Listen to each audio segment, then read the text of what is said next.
No travel partner? No problem. Today we're looking at the art of flying solo and why taking off yourself can actually pave the way for a trip of a lifetime. Here with some fantastic tips on going it alone is travel expert Oneika Raymond. Thanks for being here today. Hi, thank you so much for having me. All right, first of all, you truly practice what you've preached. You've been to 6 continents by yourself. This is by choice, not a necessity. You are a really big proponent of traveling solo. Absolutely. I love it. I think that is something that every person should do at one point in their lives. You can learn to be resourceful, you can be independent, and the best thing about traveling solo is that it is all about you. You don't have to answer to anybody. You can sleep in if you want to. You can visit that weird museum if you'd like. It's perfect. These shots of you, so you were in, there's the Taj Mahal. Where's this? Yes, this is in Oman, in the desert. And now, were you here by your... Well, here you're not by yourself. I met a lot of people along the way, but yes, I was traveling on my own. I love your travel tips. Tell me what you do first when you're traveling alone and you land in a city. Well, what I do is I always make sure that I research. It's so important to alleviate any stress or drama to make sure that you know where you are going. So I always arrange a transfer from the airport to my accommodation. One of the other things that I do when I travel is I make sure to do a walking tour. I love this idea. Yeah, so if I'm traveling solo, it's a great way to not only get my bearings in a city, but also to meet other travelers.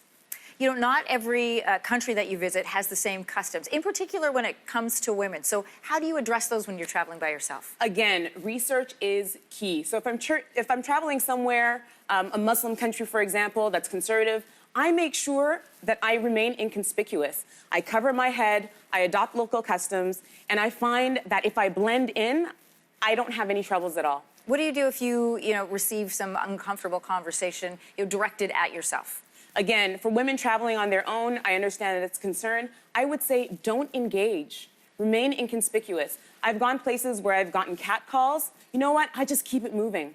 I don't look, I don't engage. I keep it moving, I keep my head down, and I've been able to escape any sorts of issues that way. You are there to relax and have a good time when Absolutely. you travel, but you also advise to be vigilant. In what situations in particular? Most definitely. So here's the thing. When you travel, you want to go, you want to enjoy the local culture, you want to let your hair down.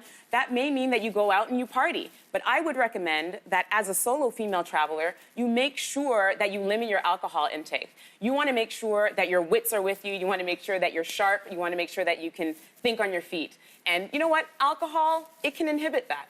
So just, keep your alcohol intake to a minimum and, stay fresh.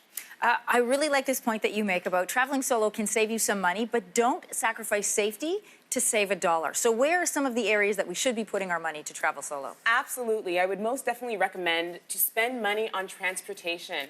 Use Ubers, use taxis.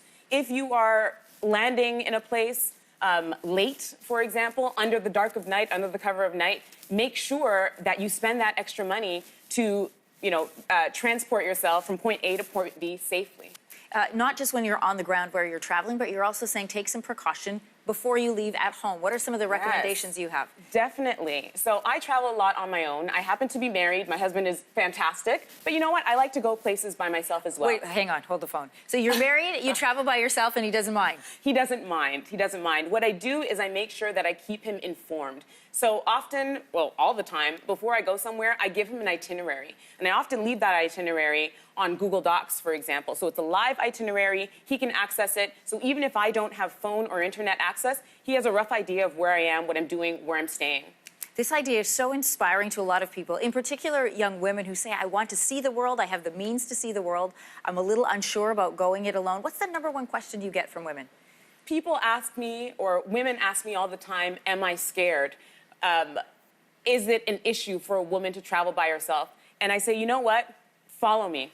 Look at what I'm doing. I've traveled to dozens of countries on 6 continents by myself.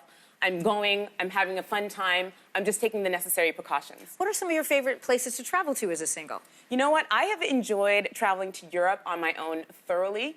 And a lot of people probably won't believe it, but I have loved traveling in the Middle East. People are so nice and so welcoming, and they really want you to have a good time while you're there. So the hospitality, particularly in places like Oman and Qatar, is really, really strong. All right. Well, your husband is a good man for allowing you to, have this space to travel on his own. Does he ever travel by himself? Absolutely. He backpacked solo through Asia for about 3 months, and that was one of the things that brought us together. Is your love of independent travel? Absolutely. Do you take trips together? We do. Okay. We've traveled to over 50 countries together at this point. Amazing. Yeah. Man, I'd love to see the passports of the both of you. There are many, many passports, Oh, but and- it's always fun. Oneika, always good to travel to you, or talk to you. I wish I could travel with you. You know what? Next time. All right, you're on. Travel expert Awesome. Oneika Raymond, thank you for joining us Thank here you on so Your much Morning. for having me.